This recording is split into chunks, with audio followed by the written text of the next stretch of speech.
बिस्मिल्लाहिर्रहमानिर्रहीम। अस्सलाम वालेकुम स्टूडेंट्स। उम्मीद करता हूँ कि तमाम स्टूडेंट्स खैरियत से होंगे। तो आज की जो मेरी ख़ुसूसी वीडियो है वो है 8 क्लास के स्टूडेंट्स के लिए। तो चूँकि कल सोमवार मंडे वाले दिन इनका मैथ का पेपर है, तो बच्चे काफ़ी मुझे कमेंट्स वगैरह भी नीचे किए भी, सर आपने कल जो वीडियो बनाई वो आप हल करके भी बता दें। बाकी ये जो वीडियो मैं बना रहा हूँ, अगर इसमें आपको समझ वगैरह, मतलब मेरा सिर्फ बताने का आपको मकसद ये है कि कौन कौन से क्वेश्चंस आने हैं। बच्चों को यही नहीं पता होता कि किस लिहाज से क्वेश्चन आ सकता है, कौन से फार्मूले वाला क्वेश्चन आता है। अब इतनी बड़ी बुक है, उसमें से बच्चों को एक तो साल के शुरू में इस तरह से पढ़ाया नहीं जाता कि बच्चों को कोई चीज़ समझ आए, वो वाले टॉपिक्स ही नहीं क्लियर करवाए जाते। तो उन बच्चों के लिए ख़ुसूसी तौर पर मेरी ये वीडियो है कि आपने कौन कौन से क्वेश्चंस, कौन कौन से फार्मूलाज वाले क्वेश्चंस आप लोगों ने करने हैं। चंद एक टॉपिक्स हैं जिनमें से एग्ज़ामिनर आपका क्वेश्चंस उठाएगा, वही आपने कैरी करने हैं। बाकी इसमें कोई भी पूरी बुक में चीज़ें इतनी ज़्यादा करने वाली नहीं होती। तो मेरी अकेडमी के स्टूडेंट्स हैं उनको तो कैरी करवा रहा हूँ मैं साथ साथ, लेकिन जो बच्चे मुझे यूट्यूब पे कह रहे हैं कि सर प्लीज़ आप हल करके भी बता दें, तो अगर इस वीडियो के बाद आप लोग कमेंट्स वगैरह करते हैं भी सर बता दें, तो इसके बाद आपको शाम को तकरीबन 5 बजे तक आपको वो भी वीडियो अपलोड कर दी जाएगी। मे भी पहले भी अपलोड कर दी जाए, लेकिन अगर आप लोगों का रिस्पॉन्स अच्छा आएगा तो इंशाल्लाह वो वीडियो भी आपके साथ शेयर कर दूंगा। तो पहली बात, इसमें मैं पहले एक वीडियो बना चुका हूँ वैसे, तो बाकी दूसरी वीडियो बनाने का मेरा मकसद ये है कि दोबारा रिवीजन करवा दूँ कौन कौन से क्वेश्चंस आप लोगों को आने हैं। तो उसके लिए आपने सबसे पहले ये मेरे एमसीक्यूज़ वाला जो आपके पास है ना, वो चीज़ शो हो रही है मेरी। इसमें है कि मुख्ततम कसर की निशानदही करें, आइडेंटिफाई द टर्मिनेटिंग फ्रैक्शन। तो इसमें आपने मुख्ततिम कसर की निशानदही करनी है। तो ये जो एमसीक्यूज़ हैं ये इसी टाइप के आ सकते हैं, बस इसमें से थोड़ी बहुत चेंजिंग आ सकती है, मतलब भी जो होगी रकम वगैरह होगी वो चेंज हो सकती है। बाकी सारे क्वेश्चंस ऐसे ही होने हैं। जैसे दूसरा क्वेश्चन है इर्रेशनल नंबर कौन सा इसमें से गैर नातक अदद कौन सा है, तो वो आपने फाइंड करना है। गैर नातक अदद जिसका जज़र होता है, जिसके ऊपर जज़र हो और उसका जज़र कट ना हो, मतलब जैसे √4 तो है दूसरी एमसीक्यूज़ में, लेकिन √2 है, तो बी पार्ट में √2 है और √4 है सी पार्ट में। तो 4 का अंडर रूट कट जाता है, 2 की स्क्वायर हो तो 2 आ जाएगा आंसर, लेकिन 2 का अंडर रूट नहीं कटता, इसलिए 2 इसमें हमारे पास हो जाएगा गैर नातक अदद। इसी तरह -4 की मुतलिक कीमत है, तो इसमें मुतलिक कीमत में ये करना होता है कि जहाँ पे माइनस आ जाए ना, वहाँ पे आपने प्लस लगाना होता है। इसी तरह 7 का ज़रबी माकूस क्या होगा, इस तरह के टॉपिक्स ही बस आपने क्लियर करने हैं। और इसमें जो अहम हिस्से वगैरह हैं उनके बारे में, जो 5वां क्वेश्चन एमसीक्यू जो हमारा बना हो, ये इसके लिए छठा भी इसी तरह ही है। और एंड पे ये देख सकते हैं कि कुदरती आदाद के सेट को ज़ाहिर किया जाता है, यानी कुदरती आदाद जो हमारे नेचुरल नंबर होते हैं एन से ज़ाहिर करते हैं। इस चीज़ का तो आपको पता है, लेकिन कुदरती की जगह पे आपको पता होना चाहिए कि यहाँ पे एग्जामिनर होल नंबर्स भी बता सकता है, उस मुफरद अदाद के बारे में आपका कह सकता है। समझ आ रही होगी आपको। पहले 4 मुफरद अदाद का सेट, यानी मुफरद अदाद कौन कौन से होते हैं, ये वाला टॉपिक बहुत इंपॉर्टेंट है। तो इन चीज़ों को आपने अच्छी तरह से कैरी करना है। उसके बाद है अगर यानी पावर सेट, पी ए से मुराद 9th हमारा एमसीक्यूज़ है, इसमें पावर सेट के बारे में कहा गया कि कौन कौन से हैं। पावर सेट निकालने आपको आने चाहिए। पावर सेट कैसे निकालते हैं, जैसे 2 रकमें हैं तो उसका 2 की पावर n वाला फार्मूला हमारे पास इसमें यूज़ होता है, उससे पता चलता है कि कितने पावर सेट इसके बनेंगे। 2 की पावर n हो तो हमारे पास आपको पता है कि 2 यहाँ पे 2 रकमें हैं तो 2 की पावर 2 करेंगे, n की जगह पे 2 लगाएंगे ना, फिर तो इसमें हमारे पास जो है वो पावर सेट बन जाएंगे 4। तो 4 पावर सेट आप इसके बनेंगे। उसके बाद है डी मार्गन के कानून के मुताबिक A union B whole complement बराबर है, यानी एक डी मार्गन के 2 कवानीन है आपके, वो आपने अच्छी तरह से याद करने हैं। तो बुक से आपको मिल जाएंगे ये भी। इसके बाद हमारे पास उसके बाद है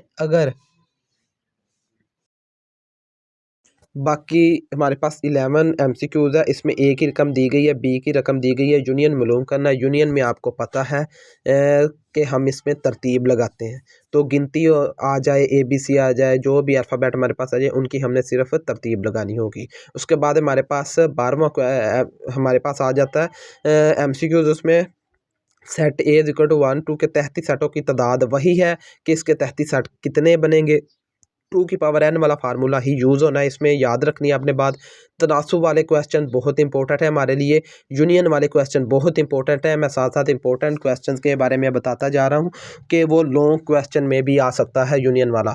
तो इसके बाद अगर पेंसिलों की हमारे पास कीमत 100 रुपये, तो 15 पेंसिलों की कीमत होगी, यानी पहले हम 10 पेंसिलों की कीमत 100 रुपये, हमें पहले ये तो पता चले कि एक पेंसिल की कीमत कितनी है।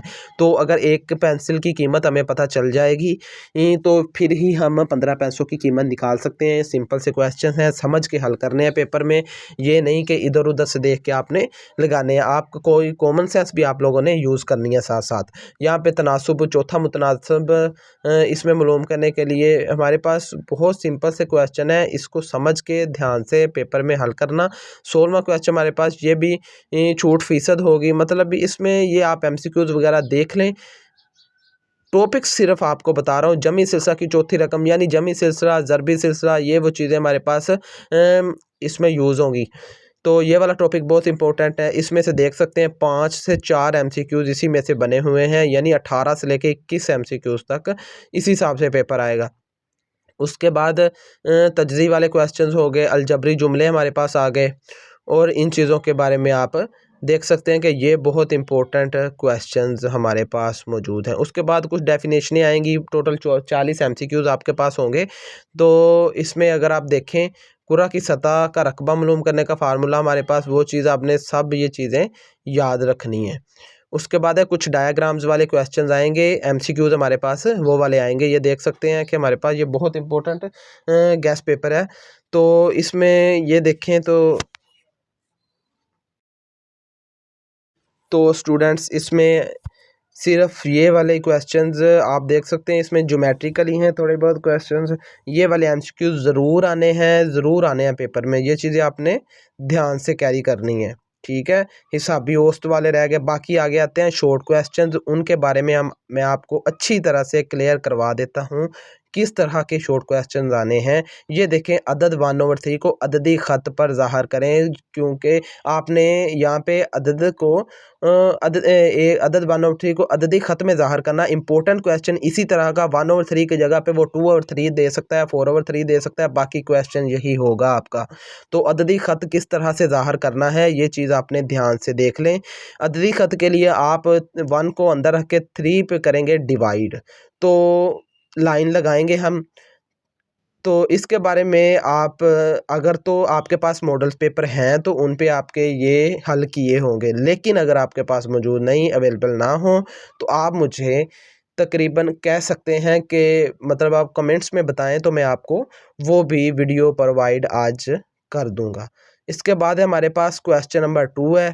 उसमें नातक अदद 25 और 29 को 4 हिस्सों तक महदूद करें, मतलब 25 को अंदर रख के उन 29 पे हमने डिवाइड करना है। जो ऊपर इशारिये में जवाब आ जाए उसके हमने चौथे अहम हिस्से तक इसको महदूद कर देना है, ठीक है। ये बहुत इंपॉर्टेंट क्वेश्चन हैं, ये ऐसे ही पेपर में आएंगे। कोई है अभी 25 की जगह पे 35 कर दे, बाकी क्वेश्चन यही रहेगा आपका, ध्यान से देखते जाएं। उसके बाद हमारे पास आ जाता है कि तकाते मालूम करें। यहाँ पे वो यूनियन दे सकता है, कॉम्प्लीमेंट दे सकता है, लेकिन इनमें से ही क्वेश्चन आएंगे।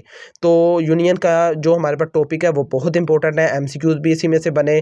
और जो आप देख सकते हैं कि जो MCQs में टॉपिक रिपीट हुए हैं ना, वही क्वेश्चंस में ही क्वेश्चन भी वही टॉपिक में से आ रहे हैं।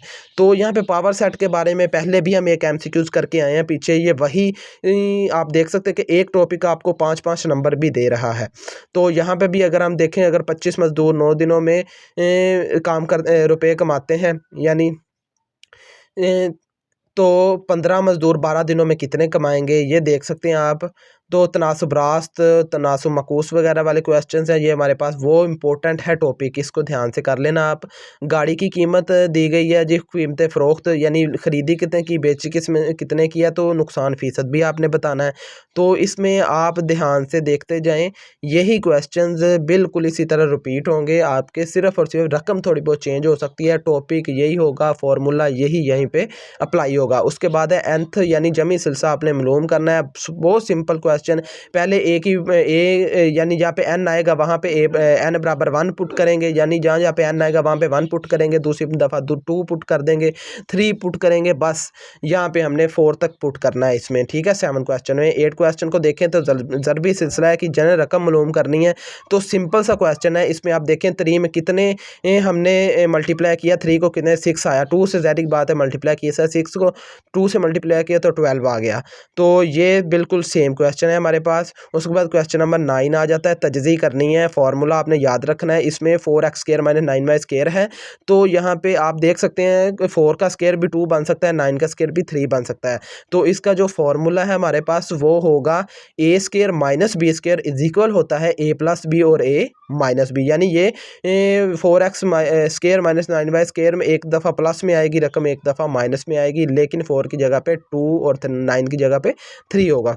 अच्छा, उसके बाद देखें तो स्क्वायर वाला फार्मूला बहुत इंपॉर्टेंट होगा, x + 1 और x = 3 तो उन्होंने दे दिया, लेकिन इसमें जो फार्मूला यूज़ होना है वो होता है a + b का whole square = a² + b² + 2ab। इसमें ये वाला कोई हमने फार्मूला इस क्वेश्चन में यूज़ करना, ये भी बहुत इंपॉर्टेंट क्वेश्चन है।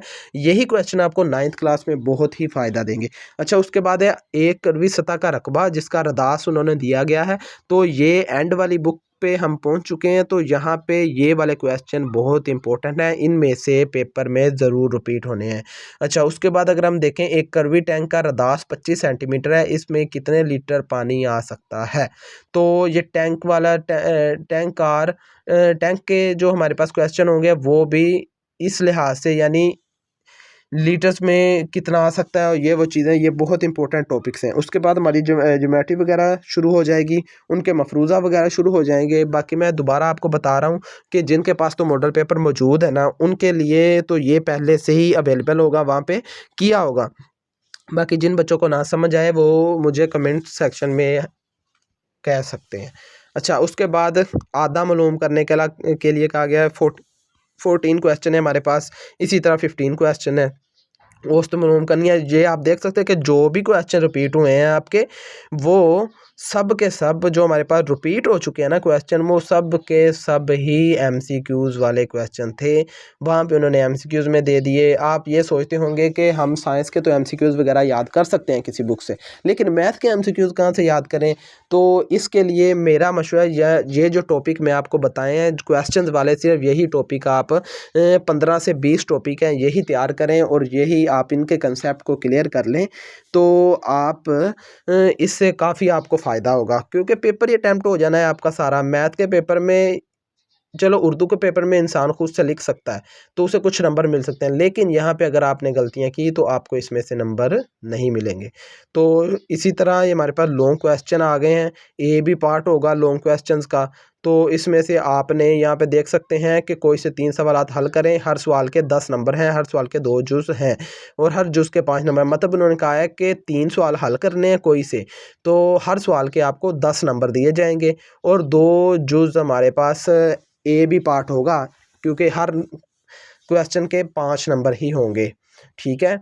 ए भी पार्ट है क्वेश्चन नंबर 3 का। आपने इसमें से एक चीज़ याद रखनी है, जो वाला क्वेश्चन आपने शुरू करना है उसके ए बी पार्ट दोनों करना लाजमी मलजूम होंगे। अगर आप ए पार्ट ए का कर देते हैं, दूसरे का बी पार्ट कर देते हैं, जैसे क्वेश्चन नंबर 3 का आपने ए पार्ट कर दिया, क्वेश्चन नंबर 4 का बी पार्ट कर दिया, तो इसमें से आपको 5-5 नंबर मिलेंगे, आपको 10-10 नंबर नहीं मिलेंगे। तो ये आप देख सकते हैं, जो भी क्वेश्चन शुरू करें तो वो क्वेश्चन आप दोनों ए बी पार्ट मुकम्मल करना पड़ेगा आपको। ठीक हो गया स्टूडेंट्स। यहाँ पे क्वेश्चन नंबर 7 हमारे पास देख सकते हैं, वो तो ज्योमेट्री वाला आ गया। इसी तरह क्यूब का फार्मूला, स्क्वायर का फार्मूला, ये चीज़ें आपने याद करनी है। जनरल रकम कैसे मालूम करें, तो ये चीज़ें आपने ध्यान से इनके फार्मूलाज वगैरह को देख के जाना है। तो इसके बाद कुछ थोड़ी सी इंफॉर्मेशन है जो मैं आपसे शेयर करूँगा ग्रेड 8 के लिए, कि यहाँ पे आप कौन सी चीज़ छोड़ सकते हैं, कौन से टॉपिक्स हैं हमारे पास। तो ये पेजेस भी साथ लिखे हुए हैं बुक के आपके, आप देख सकते हैं ध्यान से। इन्हीं टॉपिक्स को आप अच्छे तरीके से कैरी करें। तो बाकी उम्मीद करता हूँ कि तमाम स्टूडेंट्स को वीडियो अच्छी लगी होगी। तो अच्छे तरीके से कैरी करना है पेपर आप लोगों ने। पेपर में किसी किस्म की भी आप लोगों ने कोई कोताही नहीं करनी कि बाद में आपको इस चीज़ से पछताना पड़े। तो आपने ध्यान से इस पेपर को देखना है, इसी लिहाज से पेपर को तैयार करना है। इसी तरह से आपके जो आएंगे पेपर में क्वेश्चंस वगैरह इसी तरह से रिपीट होंगे। तो आप लोगों ने इसमें किसी किस्म की किसी के पीछे चलने की ज़रूरत नहीं है। क्वेश्चन जिस तरीके से आने थे वो मैंने आपको पहले ही एक्सप्लेन कर दिए हैं। तो इसमें अब कोई किसी के पास जाने की ज़रूरत नहीं है, आपको चाहिए कि यही टॉपिक अच्छे तरीके से तैयार करें। तो एमसीक्यूज़ टॉपिक्स इसी तरह से आएंगे। बाकी हमारे चैनल का नेम है मैथ विद सर काशिफ, लेकिन इसमें के लिए मैथ के बारे में आपको इन्फॉर्मेशन नहीं बल्कि बाकी बुक्स के बारे में भी आपको इसमें इंफॉर्मेशन शो की जाएगी। बाकी तमाम किताबों के बारे में भी इंफॉर्मेशन मैं शो करता रहूँगा, ठीक है। तो इसी तरह 9th क्लास की मैथ भी हमने शुरू की हुई है। जिस तरह ही आप आगे 9th में होंगे आप ताकि आप लोगों को कोई परेशानी ना हो, आप अच्छे तरीके से यहाँ से भी मैथ सीख सकते हैं। बाकी उम्मीद करता हूँ कि वीडियो अच्छी लगी होगी आपको। तो इसमें आपने अच्छे तरीके से तैयारी करनी है। और आपने बाकी अगर वीडियो अच्छी लगी हो तो अपने दोस्तों वगैरह को भी शेयर करें ताकि उनका भी फ़ायदा हो, उनको पता चले कि कौन कौन से क्वेश्चंस किस लिहाज से पेपर में आने हैं। बाकी अल्लाह हाफिज़, और अपने पेपर को अच्छी तरह से प्रिपेयर करें।